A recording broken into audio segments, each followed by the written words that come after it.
guess we'll start then. Hi, I'm Lorraine Liswell with the School of Business Undergraduate Career Development Office, and we are delighted to have you here this evening. I would like to thank Target for making this event possible. Through the Target Campus Grant, they fund a lot of special events for us and such, and allow us to bring in fine speakers and have different events. It's wonderful. Target Campus Grants provide financial support to programs to develop and influence potential target leaders. Grants directly impact important areas such as academics, education, diversity, inclusion, leadership development, and health and well-being and volunteerism. Education is at the heart of Target's giving. I'd like to introduce two members from Target. We have Jenna Glass, who is a store manager. She's referred to as a Target store team leader, but that's a store manager. And her stories were amazing, listening to her talk about opening up. Her first job out was opening up an entire store and hiring 200 new employees. It was absolutely fascinating. And then we Stephanie Barante, who, am I saying that correctly? Burn. Excuse me. Thank you. And she's executive team leader for human resources with Target, and also has a lot of in-store experience. And I'd like to extend appreciation also for Renee Gardner, because I know she'll be seeing this film. Senior field campus recruiter. She was very helpful and instrumental in getting the Target grant. So please join me in thanking Target for making this possible. And then I'll introduce Kathy, because I knew you wanted to say this. Yeah, no, sure. So we are also part of the campus recruiting team. So we did bring some Target information, and then you'll see 3 lovely Target dogs on the table. But at the end, if you want to talk to either of us about any potential future of Target, we do internships. We start off with what we call an executive team leader assignment, which would be your first role out of college at a Target store. And then there's also obviously the headquarters if you feel like we live in Minnesota, but we can help answer any of those questions you have. And then for the 3 first questions we have for our lovely guest here, we'll get a Target dog. So make sure you start thinking of your questions. And the back of the dog has a website that gives you everything you know about Target careers. So that's also a great place to go and to look. So Wonderful. Thank you, Jen. no problem. Okay, this evening's presentation is Everyday Leadership, Motivating the Leader in You. And Kathy McAfee is a professional speaker. She does a lot of work as a businesswoman, philanthropist, and is known as being America's marketing motivator. Works with a lot of companies, and matter of fact, she was telling us about Lego tonight, and doing marketing presentations, skills training. Presentations and skills training with Lego. Her mission is to inspire business and community leaders to use more of their energy, influence, and resources to create positive change in the world. An executive presentation coach and certified master practitioner in neuro-linguistic programming, Kathy helps her clients to become recognized leaders in their professional fields by mastering the arts of high engagement, presentations, and more effective networking. Please welcome Kathy McAfee. I want to start off with a little word association, which means I say a word and then you give me whatever pops into your mind. Okay? Leadership. First thought in your mind. What's that? Obama. Obama. Excellent. What else? Pops in your mind. Leadership. Robin Sharma. Say it again. Robin Sharma. Robin Sharma. Okay. Who else? Or what else? Concepts, people, leadership. CEO. Anyone can do it. Anyone can do it. Motivator. Motivator. Follow us. Follow us. Okay. Leader. Responsibility. Possibility. Leading. By example. By example. Excellent. Inspirational. Inspirational. With purpose. With purpose. Excellent. Inclusive. Inclusive. A lot of wonderful associations with leadership, leading, and leader. And I really did, of course, love the fact that it could be any of us. We don't have to be the President of the United States, the CEO of Target, the head of UConn. You know, we can lead. And that's what this whole class tonight, this discussion really, is to start to find that leader in you, whether you already have it firmly established or you're still looking for that leader quality in you, and start to give it an avenue to be expressed, to be nurtured, to be developed, to be exercised like a muscle. Okay? So a lot of times when you have any kind of skill or thought about yourself, it takes a lot of courage and practice and routine and opportunity, like internships at Target, to gain the experience to shape that leader in you. All right, so we're going to talk about those things tonight. And as I mentioned earlier, we are going to do some polling with the cool website Poll Everywhere. So if you have your smartphone or if you have a laptop, you'll be able to punch in a code and vote your opinions on a couple questions that I'd like to pose. And I believe I have my first question on slide 2. Let's see if I can figure this out. There we go. This always happens. This is the hardest part of the presentation. Okay, walk over and press button. Excellent. Okay, so I'm going to start with a quote, and then I'm going to ask you in the poll who said this quote first. All right? If your actions create a legacy that inspires others to dream more, learn more, do more, and become more, then you are an excellent leader. What a fabulous quote. So your first poll is who is the author of this quote. So if you were using a text, you would punch in the number 22333 to be on the polling site. If you're on a laptop, it's pollev.com/Kathy McAfee 212. And actually, if you're watching this video now, which I'm not sure if that's possible, you too could vote. If it's after the event, I'm not sure the votes will actually register. So it's all you live in the room. So is it former President John Quincy Adams, Michael Jackson, the beloved late Michael Jackson?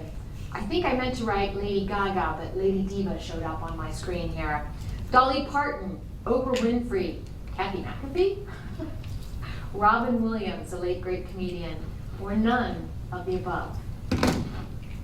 So place your votes. All right, we're coming in live here. Got one, none of the above. There's other people out there in the past and present that could have said this. Dolly Parton and Oprah are leading the pack. Everybody in? Oh, Lady Diva. Is there a Lady Diva? Yeah, I punched in Diva. Somebody came up with a big pink boa. I thought it was her, but anyways, I thought it was Gaga.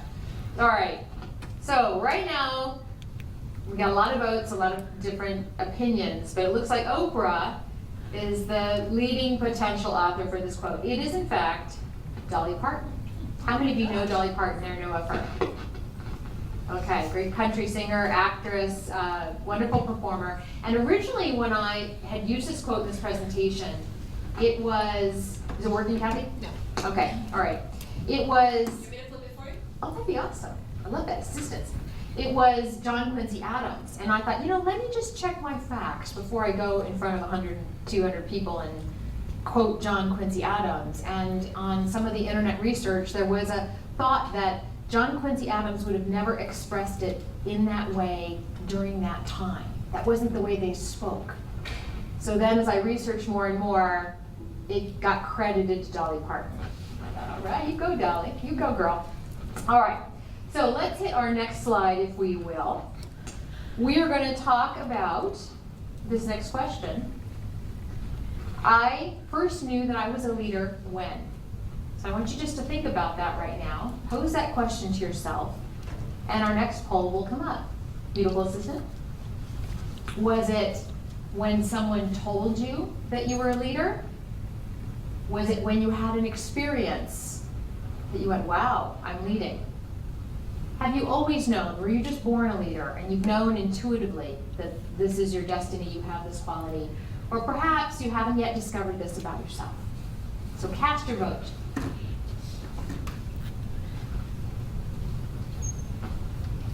Such a great program. Isn't that a fun program? All right. So experience is leading the way. Some discovery yet to happen. Votes are still coming in live. The poll. Who will win the nomination? All right. Very interesting. Everybody in? So by and large, this group has had some kind of experience prior to today. Could have been in school, at a job, in the community, even in the home, where suddenly it dawned on you that you were leading and you actually were gaining leadership experience. Now, for me, I was in the top button. Someone had to tell me. And so I'll tell you a short story. I, starting from age 4, I was entered into dance classes because I guess I was kind of rough and loud, and my mom thought maybe a little ballet would be good for me, and let's give her a little tap dance because she is kind of, precocious. So there I am taking these dance classes. I'm 4 to 8, that was my span. And I came home one day and I was very frustrated because the instructor, the teacher, we were taking classes in her home with all these cute little kids running around, she would always yell at me. She would correct me. You're doing it wrong. It's not shuffle, ball, change. It's heel, tap, heel, toe. Whatever the instruction was, but I always got it wrong, and she was always on me. Out of all the girls in the class, there were no boys, sadly. That would have been a lot of fun. All the girls in class, she is constantly picking on me. So you imagine my good confidence at 4, 5, and 6 is starting to get worn down, and I'm thinking of quitting, right? Because this is badgering. This is not fun anymore. So I went home to my mom and I said, in whatever way I expressed it, I don't like it. She's mean to me. She's always correcting me. And my mom, being very strategic and knowing how a 6-year-old mind works, she says, of course she is, because you're the leader. All the other girls are looking to you, and if you get it wrong, then they'll get it wrong. So she knows she has to make sure that the leader gets it right, because all the other girls will follow you. I'm suddenly thinking, I'm the leader. I'm the leader of the tech dance team. Yeah, leadership skill. And I think I actually stood up a little straighter. I went back in, I could take it more, and it was a whole different way of looking at the situation. So really at age 6 is when someone first told me, and then I decided that I was a leader. And then I constantly looked at every opportunity through the lens of leadership. How am I leading? How could I lead? Do I need to follow? What needs to happen here from a leadership point of view? Even so much so when I was in high school, this won't surprise many of you, but I was a song leader, a cheerleader with the pom-poms, right, a dancer. And so that's how it was expressed. That was my athleticism. That was my team. And I noticed something, 2 stories back to back here. I noticed something interesting about the way that the whole cheerleading thing went. The cheerleaders only went to the boys' sports, and they only went to the football and the major sports, right? Basketball, football. Nobody else got any attention. Field hockey, forget about it. Soccer, what's that? Right? I think that's football in Europe. Women's sports, girls' sports, who has time for that? So with that leadership mindset, I sat down with my partner, my pom-pom friend, who, by the way, I'm going to see next week after not seeing her for 15 years. I'm very excited for our reunion. And we wrote the Spirit Constitution. We actually kind of thought like, Jefferson and all those founding fathers and said, let's write something that says we are here to support all sports, all people, regardless of gender, regardless of type of activity. We're here to be the great encouragers of our colleagues at this high school. And so we literally changed our operating procedures, our manual, and we started showing up. 2 or 3 of us started showing up to cheer on these other games and sports. So again, you may have had a similar experience. You challenge a thought, you challenge a behavior, and suddenly things start to shift. Leadership in action. So it started for me, someone that told me, but then it quickly went into experience. So those are my 2 stories. I'm wondering if anyone here would be brave enough to come up and tell their leadership story when they first knew. And I don't know, maybe you might go home with one of these very cool dogs. Anybody want to come up? Why don't you come on down? Give her a round of applause for bravery. Hi, everyone. Okay, what we're going to do is we're going to link together. Oh, There you great. go. I feel like I'm pretty loud. You need it for the camera. Oh, okay, sorry. Hi, everyone, I'm Kristen. Hi, Kristen. Hi, Kristen. So anyone that knows me, so pretty much everyone I work with, would know that I'm usually like a really loud, really just kind of enthusiastic person all the time. But when I was younger, I was the shyest person you would ever meet. Like I would cry walking to class because I didn't want to like talk to other people. Like it was really bad. You come along So, with me. and now I'm up here. So one day, I think it was like 4th grade or something, my best friend sat me down and she was like, listen, you need to stop doing this. Like, you need to be strong. Like, you need to be a rock. Like, you have to be a leader. Like, you can do this. And from that moment on, like, it totally changed. Awesome. So when you think of leadership, rock is a metaphor, solid is a Yeah. rock. Awesome. All right. How about a wonderful party of love? Congratulations. That's a great story. Excellent. So again, someone really calling you to the table. And it's interesting that you should bring up the personality types, being really outgoing and extroverted and being very shy and introverted. I'm here to tell you that no matter what your personality style, you can lead. And in fact, if we looked at leaders, historical leaders, corporate leaders, governmental leaders, they come in all different personality types. You do not have to be a raging extrovert to lead. That is a myth and a kind of a cultural thing that is being perpetuated by us extroverts who want it all. All right, let's see what's on the next slide. All right, so the question is, what does everyday, let's add the word everyday leadership mean to you? What does it look like to you? What does it feel like to you? Anybody want to share their thoughts? And I think we've got 2 more dogs left, right? Anybody want to give me maybe your definition of what everyday leadership is? Okay, you want to come down just for exercise, really? Because I know you sit a lot at school, right? Yeah, you guys are walking all over miles. I noticed when you walked in, you had that great teal shirt. Oh. You have a little bit of presence going on. And I didn't see these great legs. This is great. Okay, come on. So I think everyday leadership means like we have a choice that we can make every single day. So we don't need to have a title to actually do something that is required. For example, if let's say we are in a project group, we can always take an initiative to do something for someone or to lead the discussion without saying that, oh, you're the leader, that's why you need to do this. So, I mean, there's a choice that we can make every single day. So, Fantastic. everyday leadership also means that we lead our own lives, so we are responsible for the things that we do. Yeah. As easy as leading a discussion. Very good. Yes. All right, which dog is calling you? Which dog do you want? Target. Is his name Spot? Is his name Spot? Does he have Bullseye. Bullseye. Excellent. All right. Make sure you walk him too. He's got a lot of energy. Okay, so let me just tell you a little definition, which actually you did a beautiful job of highlighting what my key message is. And of course, I did this in animation, so it's going to be a pain in the butt. So you have to touch it one more time. Then probably 2 are going to come up. Let's see what happens. Never do this in your slides. Oh, we missed it. Go back one. There we go. Here we go. Perfect. Beautiful. All at once. Leadership is not reserved for just the CEO, what we call the C-suites, the CMO, Chief Marketing Officer, CAO, Chief Administrative Officer, COO, Chief. It's not just for those C fellows and gals. It is for everyone. It's for everyone, including you, who has a potential for and responsibility to lead. So it's kind of like that Spider-Man movie. It is a responsibility as well. You just need to cultivate and motivate the leader within you. All right, so that is the inspiring message. But wait, there's more. Next slide. So we're going to break up the rest of the talk into these 3 buckets. We're going to talk about how you lead you, because if you can't lead you, you have no business leading anybody else or any organization. So in fact, leading yourself is the hardest work you're ever going to do for the rest of your life. Once you master that or you commit to that, then you can start leading the organization, the business, the group, the store, however you define your enterprise or your world.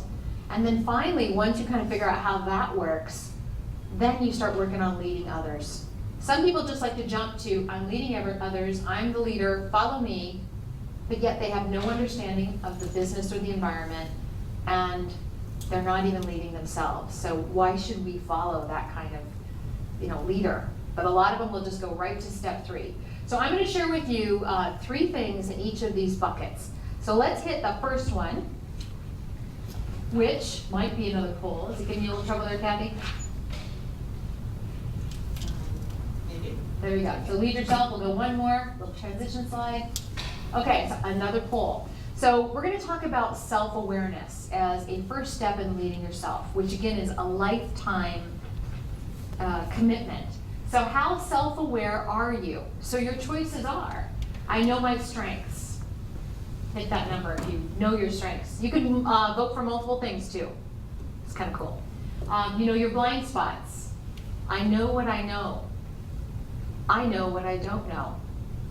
I know who I am. I have a lot to learn about myself. So again, you can vote more than once. So how self-aware are you?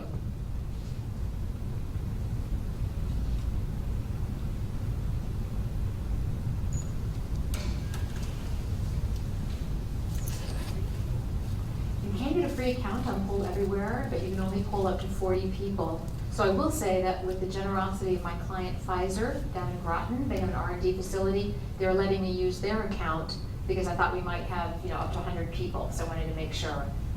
But you can get a Poll Everywhere account for 40 polling. Okay, so votes are in. So a fair amount of humility and honesty and realism here at your young stage of life. And you know what, I would vote here. I have a lot to learn about myself. Absolutely. It is a lifetime journey. I love the folks that know what you don't know, which is kind of like, how do you know what you don't know if you don't know? So there's so much out there that we don't know. We don't know what we don't know. Okay, now I'm getting lost there. Some of you know your strengths, you know your blind spots, you know who you are. This is all good. Let me share a story again, a college story, when I became a little bit more self-aware, and I would not have ever really admitted this to myself or even thought this about myself. I went to Stanford University out in Northern California, and about this time, well, first of all, it's one of those colleges, and maybe like UConn, where you get in and you constantly look around you going, why did they pick me? Everyone here is so much smarter than me. It must be some kind of fluke. So I spent my first 3.5 years second guess why admissions even brought me in, which, believe me, is a waste of time. You're in, make the most of it. Now your job is to get out. So at one point in my, why am I here, I am not worthy thinking, there had been a whole slew of rapes on campus, which is in the news again. And I became very fearful, and I just decided I am leaving this place. I don't want to be at a place that's risky, that's dangerous. I went to my career counselor and I said, I am checking out. I'm going to a safer place. I want out of Stanford. I cannot tolerate this violence against women. And he said to me, you're afraid. You're too afraid. You're afraid you're not going to make it. And I was indignant. Like, how dare you? How dare you say I'm afraid? I mean, this is a real thing, right? This isn't about me being afraid. This is about a real threat on campus. But yet, he nailed it. Because I was afraid. I was afraid I wasn't good enough. I was afraid I couldn't compete with my colleagues. I was afraid I couldn't graduate. In fact, to this day, I still have nightmares that I didn't get all 180 credits to graduate, and that, someone's going to find out. It's like this big facade. I actually got 81 credits, and I walked through the line. I got out. And it has served me well to go to a good university like you are here. So sometimes when people give you that feedback, even if it's really shocking and you disagree, it might be something you need to take a look at. So next slide. This brings in the topic, to become more self-aware, feedback is an awesome tool. And you have to be constantly seeking it, evaluating it, incorporating it, and sometimes giving it.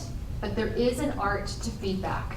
Feedback is, by the way, an advanced form of communication, and it is a two-way communication. So when your professors are giving you feedback, sometimes they're grading your papers, that's feedback, right? You have feedback to give to them. So it's a conversation. It's never just kind of one way. So next slide, I've been doing some writing on feedback on my blog, marketingmotivator.net. The last 2 weeks, I've done one on the strategies for giving and receiving feedback.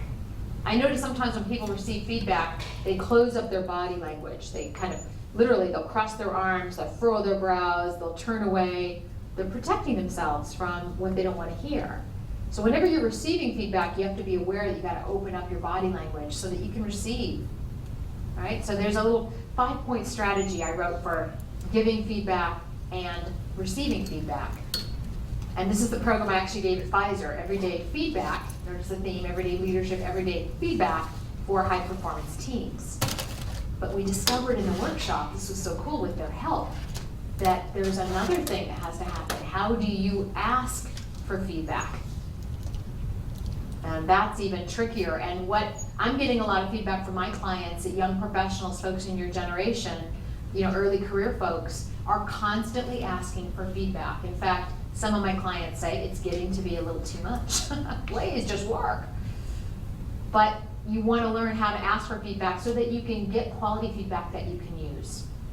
All right? And a lot of times people are doing feedback on Facebook, on Twitter, and you're throwing it out there to people you don't even know. And they're giving you feedback, and that's not qualified feedback. You don't know them. There's no relationship. They don't know the context in which you're trying to grow. So if you're interested, you can read the articles. That was last week, and the one that's above that is the secret for asking for feedback that you can use. So if you want to lead yourself, the first bucket is be more self-aware, and feedback is one of your tools. Next slide. All right. The next thing is to be professional at all times. Okay, professionalism. And I've been kind of watching some of the images. I know there's a lot going on. We'll look at some horrible things from Facebook and really career breakers. People are losing jobs by things they're doing on social media. But even on LinkedIn, just not showing up professionally there. So I captured this one. It's hard for you to see. It's a young woman. She is in an evening gown. It could be a prom, a wedding. She looks very glamorous. But guess what? LinkedIn is not a nightclub. So she's got the wrong image that she's projecting out to the world, and people can start to go, ooh, I'd like to date her, or ooh, they just don't, she's not positioning herself professionally, and this is professional website, network. The next one, if you hit it, LinkedIn is also not for couples, one more hit, a little hard, but people showing, I'm with him, he's with me, we're a couple. Your LinkedIn profile is you, it's your career, it's your CV, it's your potential. It's not your boyfriend, girlfriend, spouse, son, daughter, horse. So even the pictures that you project on professional sites like LinkedIn, when you go to do that now, I want you to dress like that handsome young man in the back row who's looking, he's probably trying to vote the next time. We're talking about you. Okay, we'll work on that with him later. But you want to actually take a photo that projects you in the future. So if you're pursuing some kind of leadership job, a store manager job, a psychiatrist job, you want to take an image of yourself that I can see that future. Another quick story, my son was needing counseling, and they had set him up with this young woman at a local center, and I went to look her up, and she was on LinkedIn. And the image of her was a cap and gown graduating. And guess what? She was an intern. And this is the mother bias, right? But I don't want my son who's struggling to be put with the rookie who's an intern, and her cap and gown picture just said it all. I went, she is just started. She doesn't know anything. And that was an assumption. I might be dangerously wrong on that. But you want to use your professionalism, both the professional image that you portray on social media. Next slide. So now let's get a little bit, you may not be able to see this, and it could be good. We are not playing this video, but here is Lisa Nova. She has 2,200,000 plus hits on her YouTube video, and her personal brand is the Twitter whore. And if you watch her videos, and actually I'm going to encourage that you not watch, that you don't support her in this, she is setting herself up for a very interesting career and brand and reputation. So, and maybe that's what she wants to do when she grows up, and she's well on her way. But I don't want you to use those kind of language, that kind of positioning, even putting videos, anything compromising out there on social media. It's not professional. You're not leading yourself, and it is permanent and public, and there is no going back. And the fine folks at Target, when they go to look at your application, they're going to be checking you out online. And if something like this comes up, you're not going to want Lisa Nova running a store. Okay? Comment. What if we have other artistic skills like dancing or something that we post on social media, that we get a lot of uploads from professional people like our professors or something during the cultural groups? Yeah, I mean, if it's cultural and there's, yes, I would say if it's part of who you are, and again, maybe this is part of who she is, and I'm being very judgmental. Maybe this is legit, I don't know. But yes, I would say, just make sure that it's done, think about leading yourself and being as professional as you can, and putting whatever bits and pieces out there about you that really are what you want people to know you as. Think about your future employers, think about your future colleagues, think about your future father-in-law, okay? Because all this stuff is leading to your professional, personal brand that's gonna be out there. All right, one more, and this is an article that was on Money Magazine, 10 social media blunders that cost a millennial a job or worse. And you read about this all the time. So I want you to be really mindful. And again, think about all your social media activities. It's so easy to go upload, post, take a compromising picture, boom, and you're compromising your leadership and potentially your future. So lead yourself, self-aware, be professional. Last bucket in the lead yourself is attitude. So what does it say? Someone, can you read that for me, nice and loud? Bad attitude is like a flat tire. If you don't change it, you'll never know. Excellent. A bad attitude is like a flat tire. If you don't change it, you won't go anywhere. All right? As you lead yourself, we all have different attitudes. They kind of come and go, you know, during the day, depending on what happens and what we've been eating, and did we get enough sleep. But there's something powerful about a positive attitude. And there is so much negativity in this world that it's actually kind of contagious. You start watching negative movies, negative videos, violence, you open the newspaper, you open anything, it's all a very heavy, dark world. So I'm going to suggest as part of leading yourself that you spread positivity, that you try to get yourself into a positive mode and help others do that as part of leading yourself. So we have an exercise here today. I believe we have a screen here. I have a very good friend named Sandy Centurino. She's a serial entrepreneur. She's a woman my age, has 2 adult daughters in college, and can create amazing things out of just her ideas. So her latest company, her enterprise, which is a for-profit social enterprise, is called Say It Forward. And she is intended, with her 2 daughters as the co-founders, of spreading positivity one card at a time. So I'll just show up, and our 2 ladies are going to go ahead and pass these around. They're going to pass these around, and I want you to take, just randomly take 2. Okay, so these are the little cards. She wants people exchanging these cards, having conversations, bringing smiles. And what we're going to do, as you randomly take 2, I want you to pick one of those 2 that just calls to you. One that you can relate to, one that you like, one that maybe you want to argue. All right, and in a moment, we're going to do a little spreading positivity with a little networking exercise where I want you to get up, stretch your legs, and I want you to kind of eyeball someone in the room that you don't know yet.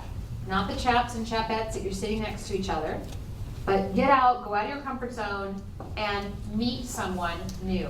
So here's the way it's going to go. We're going to, in fact, Lorraine, why don't you come up, we'll just do a quick demonstration. So did you get 2? I have to. Okay. So kind of just pick one, all right. So I would come up and I would say, hi, I'm Kathy. I'm Lorraine. Lorraine, nice to meet you. Nice to meet you. Excellent. So what kind of positivity do you have there? Count your nights by stars with smiles, not tears. What does that mean to you? Well, thought about it for about 5 seconds. And Fair enough. Fair enough. And I suppose if you're looking out at the night sky and you see the immensity of it all and the stars in the heavens, if you took the time to count your blessings, it would be very positive and meditative. And you count the smiles that you see every day versus the anger and the tears. If you count the smiles instead, you feed them inside you, and it becomes much You know, it's really more. interesting because just the other night I went outside and I looked up and I realized I hadn't looked at the stars in probably, I don't know, a week or 2. I'd been so head down on the project. I hadn't gone outside to get fresh air, and I think it's really a good reminder of being in this big universe and how that can lift you. Right. Well, mine's interesting. It says, beauty in things exists in the mind which contemplates them. That's very heavy. David Hume, beauty in things exists in the mind that contemplates them. It's kind of a Sure. more elegant way of saying beauty is in the eye of the beholder. Right. But how often do we, in fact this year, we had a lot of peaches on our peach tree. I mean, I'm talking loaded. And every time I pulled down a peach, each one was so remarkably different and beautiful. And I found myself staring at these peaches, thinking to myself, I gotta get them before the raccoons do, right? But even so, we can share, there's enough to go around. Even something as simple as a peach off a tree, with its defects, right? We don't spray, it's organic. It was really beautiful. Certainly. So really nice Very to nice. share some It's a pleasure. positivity. Excellent, Pleasure. great. All right, so maybe yours goes like that, maybe it goes something different, but someone will share their quote, ask about it, and then turn it over. Now share your quote and ask about it. Any questions on this little exercise? I'm gonna give you 3 minutes to do this. I'm gonna put a little kitchen timer on, not a smartphone timer, a kitchen timer. All right, so get up, find a buddy, exchange some positivity. That's right, and Stephanie and Jennifer are also available. Mine says it's pretty short and sweet. It says you're amazing.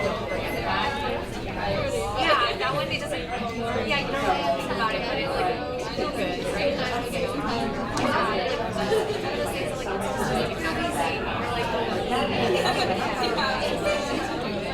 I can get that, they just joined us.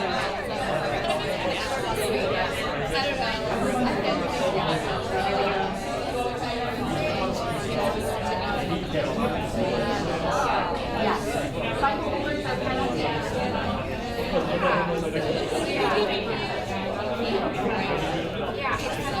Yeah, so that's all good that. Right, I think we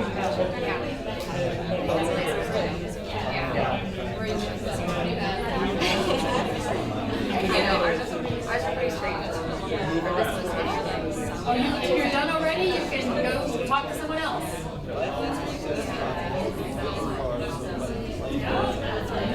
You want to exchange the second card, you can talk about that.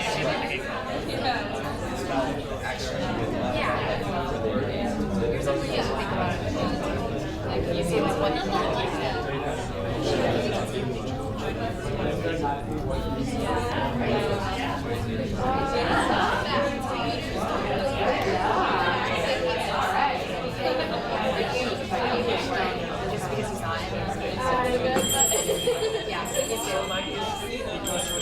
Okay, you will have a seat.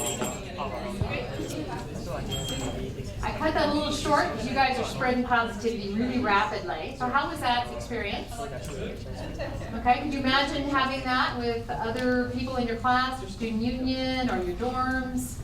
You are welcome to keep these cards. Let me show you her website. It is sayitforward.me. She's so cool with her URLs. So this is her website. She crowdsources the quotes. So if you want to quote yourself, you have something you've been saying forever, or your parents have been saying, or your favorite aunt, you could go to Join the Movement, create a card. Okay, create a card by using your quote, your name, your email, the author of the quote. It could be anonymous, or it could be you, or it could be a book that you're reading, and just something pops up, and you want to put it out there in the world. I do this. I'm probably her most frequent crowdsourcing source.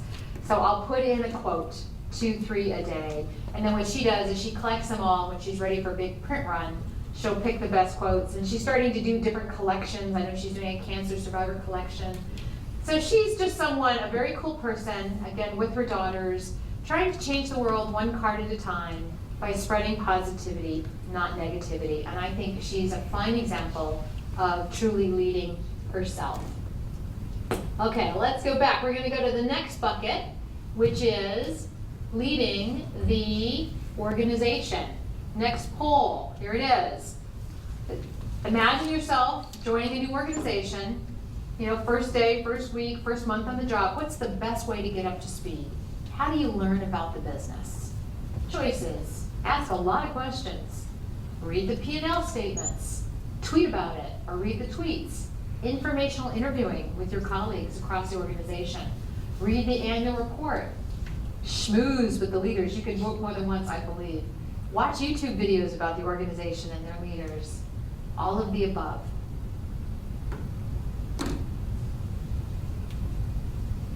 we'll give a little time to cast your vote.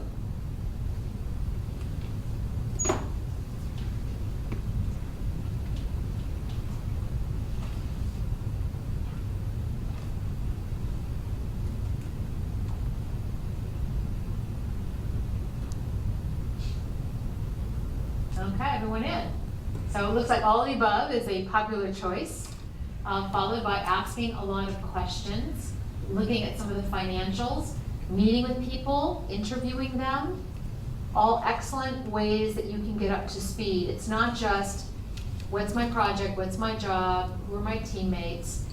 I want you to be business curious. I want you to go to school on the new organization. As if you were a consultant or an investor. How do you make money? How does this thing work? What's this business all about? What are the values of this organization? What are the challenges? I mean, imagine an intern shows up at Target and starts asking these questions, but then really is curious about it and wants to find out. In particular, I think it's really essential, School of Business, you figure out that organization's business model. How does it make money? Even if it's nonprofit, it still has money coming in and money going out. Looking at the money side, the resource side of any organization will tell you a lot about what the priorities are, where, what's going to make or break the organization, where you potentially could add value. But then there may be other areas, and informational interviewing is one of my favorite things to do. Even if you're changing career paths, if you're inside an organization, you become like the journalist and you're taking someone out, you're asking the questions because you want to learn, you're curious, and they're getting to tell their story. It's a wonderful way to build a relationship and to really learn. So might be something you want to do in those first 100 days of your internship or your new job. You've got to get up to speed. It's not just finding the bathroom, the cafeteria, and how much vacation do I get? It's you've got to learn the business, because if you don't learn the business, you cannot lead the business. All right, job one, you got to learn the business. All right, number two, and I think we have a slide to this, is building relationships. So this image is from my book, Networking Ahead for Business. I probably should add a few up here for giveaway with when we run out of the dogs, the Target dogs. This is an idea that you are growing a global network. When you network like you just did, which is basically talking to someone you don't know, establishing a connection, maybe helping each other, building a relationship over time, over that course, over the semester, over the summer, next year, after you graduate. There's going to be some relationships here at UConn that are going to follow you for the rest of your life. You're potentially sitting in the room with your future business partner, right? So you want to cultivate relationships as part of leading the business, leading the organization. So there's you, and by the way, we all have uniquely rare and distinctive networks, because at the center of every network is a unique person, you, okay? From you is what I call your top 50 contacts, the people who are closest to you, the people who know you the best, who care about you the most, who are positioned to help you, and sometimes those are your parents, your advisors, your teachers, your brothers. They can be family members. I actually fuse personal and professional network. It does not have to be separate. So these are the people, these are the relationships you're going to over-invest in, you're going to keep up with. And whenever you have a problem, an opportunity, a question, you go to these people first, if they don't get to you first. So you want to develop, not a million contacts, but you do want this inner circle, right? You got to cultivate your inner circle. I call it top 50. The next sphere, your sphere of influence, is your active network. Everyone in this room, everyone in your dorm, everyone in your neighborhood, everyone you come in contact with on a regular basis. Some of us walk through those spheres, we don't say hello, we may know their face, we may know their dog, we never get to know them. It is a huge opportunity to build a relationship with people that you see often, and you don't have to get on a plane to get to know, right? So cultivate your active networks, build those relationships. There are also, all of us have our past network, our lost network. People we went to elementary school with, people we live next door to, cousins we haven't seen in a long time. There was a divorce in the family, and I have not actually seen my cousin in over 30 years. We actually are connected on Facebook, but she's not quite ready to really re-engage, but I know where she is now. So at some point, I'm gonna wanna say, hey, Julie, come see me. Let's reconnect, let's start up again, if she's ready and I'm ready. So you can, particularly after you graduate, if you stay in touch with the Alumni Association, you can keep those relationships going so they don't become lost. but sometimes some of them do. People just kind of go missing on you. And then you have your future network. This is a really exciting prospect. All the people you want to meet, that you want to get to know. By the way, here's a quick story. I have one of my longest friendship of my life, a woman by the name of Nancy. We grew up in a little cul-de-sac together. She's 2 months older than I am, and she's an amazing relationship maintainer. Loyal is a part of her personal brand. So I have never, ever lost touch with Nancy. And she was telling me a story over the weekend where she, as a kind of her hobby, she does antiquing. And one of her antique partners is this woman who's married to this nice guy named Bill. And oh, by the way, Bill is the CEO of Agilent Technologies. His name is Bill Sullivan, nice silver-haired guy, real gentleman. And she and this woman, his wife, are very close partners. So I am helping her strategize about her job search. And I'm like, hello, CEO of Agilent Technologies, and you're in PR, let's make that happen. And so through her relationship, someone in her active, if not her top 50, introduced her to her husband. Her husband, Bill, handed her a business card at an antique fair and said, here's my card, call me, I'd love to get together. I'm like, my friend Nancy goes, but I don't have an elevator pitch. I'm like, who needs an elevator pitch? You just got an invitation to go have lunch with the CEO. Yeah, baby. So we did put Bill on her future target, and now she's making it happen really quickly. So there might be a leader that you want to connect with, might be just an interesting person. I would encourage you not to go seeking Oprah or fame and fortune. You know, set your targets to kind of people who are not highly, stalked, that they may want to help you, and always remember you can help these people too. You have something to give. But this is how you grow your network. Now you can do this online, right? And you can have people all over every continent, boom, boom, boom. And the more numbers you have on Facebook friends and your LinkedIn contacts and your Twitter followers, you're feeling pretty powerful. But those are just numbers. Those are not relationships. Relationships take a lot more work. And if you want to grow influence and have people who really have your back and can pave the way and open doors for you, it is hand-to-hand relationship building. And so think about it in terms of leading the organization. You've got to build relationships across the organization. You have to extend yourself. You have to be having lunch, shaking hands, having conversations, instead of just sending them messages. Make that human connection. And the result is you build your sphere of influence, which helps you lead the organization. Last point under lead the organization is 5 minutes. We only have 4 things to go through, so we're good. We're going to speed it up, okay? Anybody okay staying late? Okay, maybe not. All right, here's a little fun little graphic. She says, my current salary is just not cutting it. A lot of times when you're leading an organization, not a lot of times, this is just the way it works. You've got to put in the sweat equity. You've got to do the work before you can get the next promotion. And I have a good client named Dulcie. She works at a UTC company, runs a bunch of engineers, and she just let me have it the other day. She said, all they say to me is, when's my next promotion? When can I be director? She's like, hello, in 4 years when you prove that you know what the heck you're doing?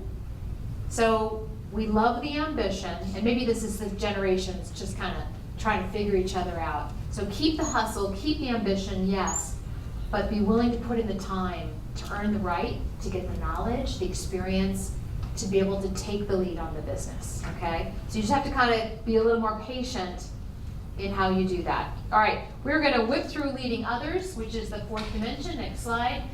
Leading others, the first point is effective communication. Communication mastery. If you can't communicate with people, you're gonna have a hard time having them follow you or leading them. So I would like you to study this gentleman, UCLA professor, Albert Moravian. He developed through his research on a college campus the 7-38-55% rule of communication, which is all about the meaning that people take away from your communication, not just influenced by what you say, that's the 7%, it's how you say it, 38, and what they see you say, if you will, visual communication, when we are face to face. I would love UConn to update this research, because now that we have all these new mediums of communicating, I think all three levers, the words, the voice, and the body language, all play in. Even in email and texting has body language, right? People misunderstand it. But perhaps the percentages are a little bit different. So go to school on this, become a student of communication. I don't care if you're an engineer, a psychiatrist, a business owner, sports medicine, whatever you're gonna do, communication is something you gotta know. And that's how other people will follow you. All right, next one, and this may be our last one. How many of you have seen the Derek Sievers TED video, How to Start a Movement? And why don't we could we turn the lights down? Okay, so he's gonna show you, it's very funny, it's 3 minutes. It will be our closing talk. I'll have just a final bow I wanna wrap around it. But there are leadership lessons in this. So you'll be entertained, yes, but I want you to look and listen for his message about leading others. All right, so I have to switch over because this would not embed, but we always have a backup plan. And here it is. And there it's not, so hold on there.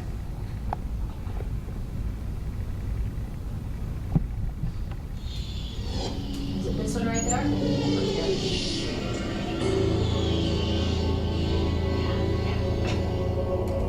Enjoy.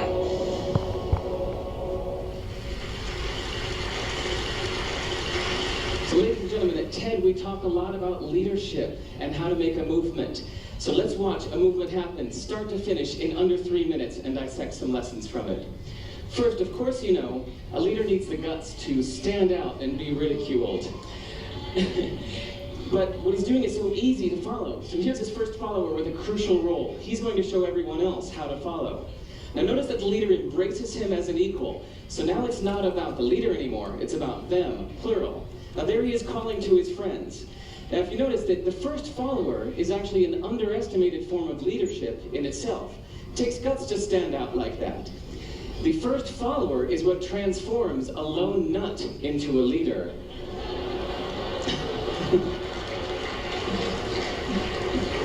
And here comes a second follower. Now it's not a lone nut, it's not two nuts, 3 is a crowd, and the crowd is news. So a movement must be public. It's important to show not just the leader, but the followers, because you find that new followers emulate the followers, not the leader. Now here come 2 more people, and immediately after, 3 more people. Now we've got momentum. This is the tipping point. Now we've got a movement. So, notice that as more people join in, it's less risky. So those that were sitting on the fence before now have no reason not to. They won't stand out, they won't be ridiculed, but they will be part of the in crowd if they hurry. So,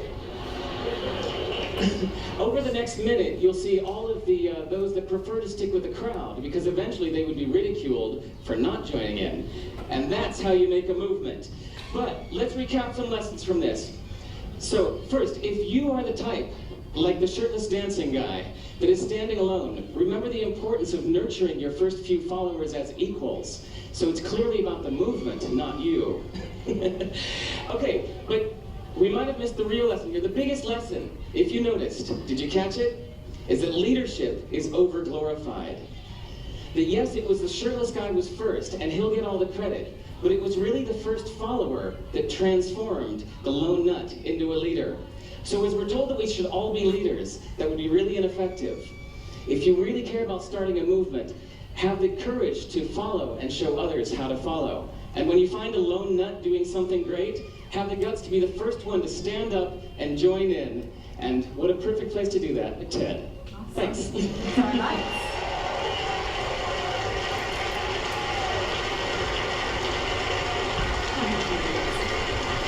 Okay, so what's the lesson there?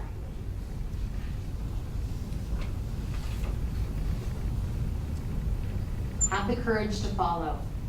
So if you want to lead others, have the courage to be the first follower when it is risky, when you are unsure, but there's just something compelling about what's going on that you want to be involved.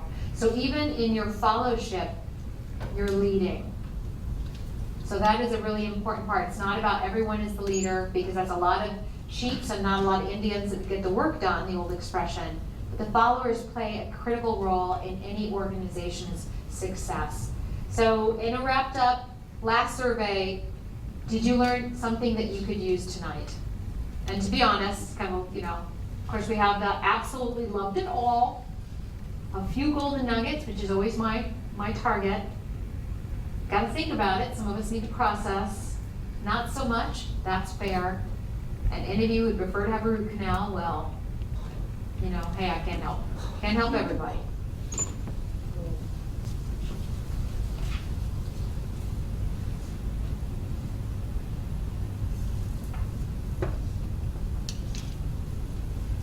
Okay, a few golden nuggets, and if you can take away a few golden nuggets from this seminar, from David O'Brien's seminar on November 4th, from your classes, from any experience, you know, think about all those golden nuggets adding up. They help to guide you and to make your life richer. I invite you to stay in touch with me. If you would like to sign up for my weekly motivational networking tips, like the ones on feedback that I showed you, I have some sheets here that you can fill out. And for those who do, I will send you 2 complimentary workbooks, The Power of Words, how using NLP representational systems can make you a better communicator. And also I do a workbook on the everyday leadership, diving in even deeper on some other aspects of leadership that will help cultivate you. Thank you very much to Target. Let's give a round of applause for the Target experience. And I'll turn it over to Lorraine. Yes, I just wanted to ask, does anyone have any questions for Kathy? Yes. I recently read an article. I just want to know your comment on Okay. it. Are leaders made or born? The article posed the question, are leaders made or born? Everything that I have read, and certainly everything I believe, is leaders are made, they're created, they're developed. I think it's an old thought that you're born into it. If you're born into royalty, you're born into a family line. I think all those rules have gone out the window. And so therein lies the opportunity to craft, to mold, to cultivate, to invest in ourselves and others that we care about, to build those leadership traits. So that would be I would put my poll vote there. I hope you agree. How do we get a book? How do you get a book? Yeah. Usually just by asking. So yeah, so sometimes, come on down. I'm a big fan of the boldness of asking. Of course, now you're all gonna ask, and I do have a few, but I love when people like put themselves out there. Thank you. All right, take care. Can I have one? There we go. You have to ask a different question. First follower. First follower.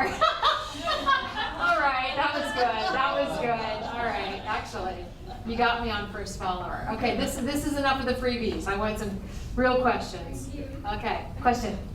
So I'm involved in athletics here, and it's my 5th year being here. And you say it again? It's my 5th year being here, so 5th year, I've excellent, okay. been a leader for the past 2 years, I'd say. But I wondered if you had any points on leading without stepping over the grounds of like a coach, or leading within Great. my Yeah. microcosm of the team. Okay, so you're in a team and you've got a coach, and you know there's some unwritten rules too. And sometimes you only find them out when you step over them. It's like ouch.